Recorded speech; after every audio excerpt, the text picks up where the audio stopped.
আসসালামু আলাইকুম everyone, welcome back to my daily blog. তো অনেক দিন পর একটা ভিডিও নিয়ে চলে আসলাম। তো আজকে আমরা গিয়েছিলাম বাজারে কিছু বাজার করতে। তো আমি বাজারে গিয়েছিলাম আমার শাশুড়ির সাথে। তো আমরা এক এক করে প্রয়োজনীয় সব কিছু নিয়ে নেই। প্রথমে নিয়ে নেই কাঁচামরিচ, তারপরেই তো এখানে আমরা রসুন নিয়ে নিচ্ছিলাম।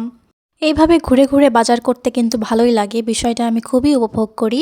তারপরেই তো আমরা এই পাশে চলে এসেছিলাম মটরশুঁটির খোঁজে। তারপর আমরা এই তো এখান থেকে মটরশুঁটি নিয়ে নেই কিছু।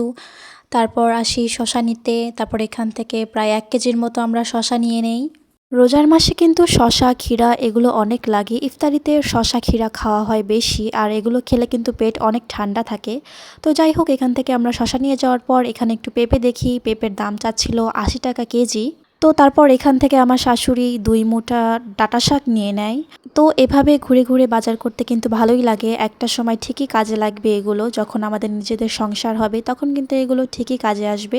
তারপর এখানে আমরা শাক দেখছিলাম। তারপর এখান থেকে আমরা গরম গরম জিলাপি নিয়ে যাই। আর ইফতারিতে কিন্তু জিলাপি একটা মাস্ট হ্যাভ।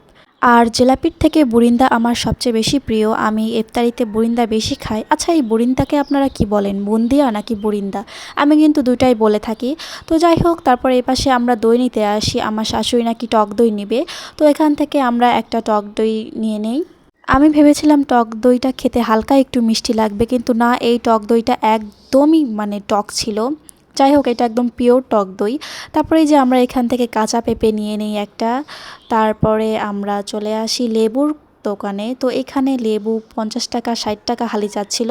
তারপর আমরা পেয়ারা নিয়ে নেই। যাই হোক, আজকের মতো এতটুকুই। সবাই ভালো থাকবেন। আল্লাহ হাফিজ।